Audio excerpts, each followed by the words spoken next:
Numbers chapter 35. On the plains of Moab by the Jordan, across from Jericho, the Lord said to Moses, "Command the Israelites to give the Levites towns to live in from the inheritance the Israelites will possess, and give them pasture lands around the towns. Then they will have towns to live in and pasture lands for the cattle they own and all of their other animals. The pasture lands around the towns that you give the Levites will extend 1,000 cubits from the town wall. Outside the town, measure 2,000 cubits on the east side, 2,000 on the south side, 2,000 on the west, and 2,000 on the north, with the town in the center. They will have this area as pasture land for the towns. 6 of the towns you give the Levites will be cities of refuge, to which a person who has killed someone may flee. In addition, give them 42 other towns. In all, you must give the Levites 48 towns, together with their pasture lands.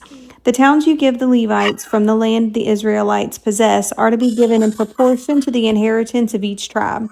Take many towns from the tribe that has many, but few from the one that has few." Then the Lord said to Moses, "Speak to the Israelites and say to them, when you cross the Jordan into Canaan, select some towns to be your cities of refuge, to which a person who has killed someone accidentally may flee. They will be places of refuge from the avenger, so that anyone accused of murder may not die before they stand trial before the assembly. These 6 towns you give will be your cities of refuge. Give 3 on this side of the Jordan and 3 in Canaan as cities of refuge. These 6 towns will be a place of refuge for Israelites and for foreigners residing among them, so that anyone who has killed another accidentally can flee there.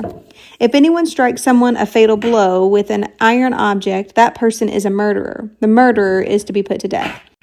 Or if anyone is holding a stone and strikes someone a fatal blow with it, that person is a murderer. The murderer is to be put to death.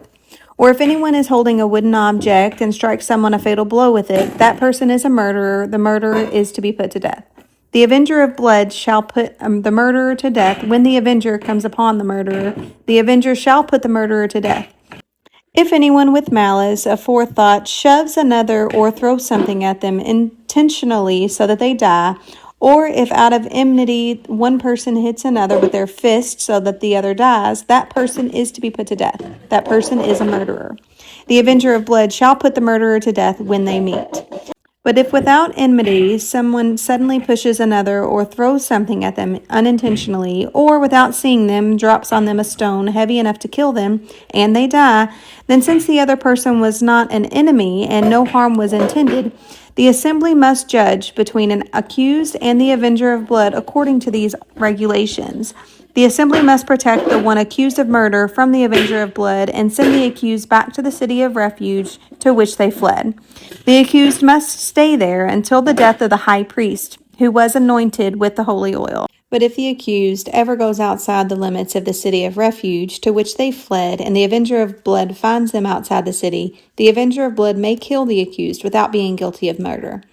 The accused must stay in the city of refuge until the death of the high priest. Only after the death of the high priest may they return to their own property. This is to have the force of law for you throughout the generations to come wherever you live. Anyone who kills a person is to be put to death as a murderer only on the testimony of witnesses, but no one is to be put to death on the testimony of only one witness. Do not accept a ransom for the life of a murderer who deserves to die. They are to be put to death. Do not accept a ransom for anyone who has fled to the city of refuge, and so allow them to go back and live on their own land before the death of the high priest. Do not pollute the land where you are. Bloodshed pollutes the land, and atonement cannot be made for the land on which blood has been shed, except by the blood of the one who shed it. Do not defile the land where you live and where I dwell, for I, the Lord, dwell among the Israelites. Chapter 36. The family heads of the clans of Gilead, son of Machir, the son of Manasseh, who were from the clans of the descendants of Joseph, came and spoke before Moses and the leaders, the heads of the Israelite families. They said, "When the Lord commanded my Lord to give the land as an inheritance to the Israelites by lot, he ordered you to give the inheritance of our brother Zelophehad to his daughters. Now suppose they marry men from other Israelite tribes, then their inheritance will be taken from our ancestral heritage and added to that of the tribe who they marry into. And so part of the inheritance allotted to us will be taken away. When the year of Jubilee for the Israelites comes, their inheritance will be added to that of the tribe into which they marry, and their property will be taken from the tribal inheritance of our ancestors." At the Lord's command, Moses gave this order to the Israelites. What the tribe of the descendants of Joseph is saying is right. This is what the Lord commands for Zelophehad's daughters. They may marry anyone they please as long as they marry within their father's tribal clan. No inheritance in Israel is to pass from one tribe to another, for every Israelite shall keep the tribal inheritance of their ancestors.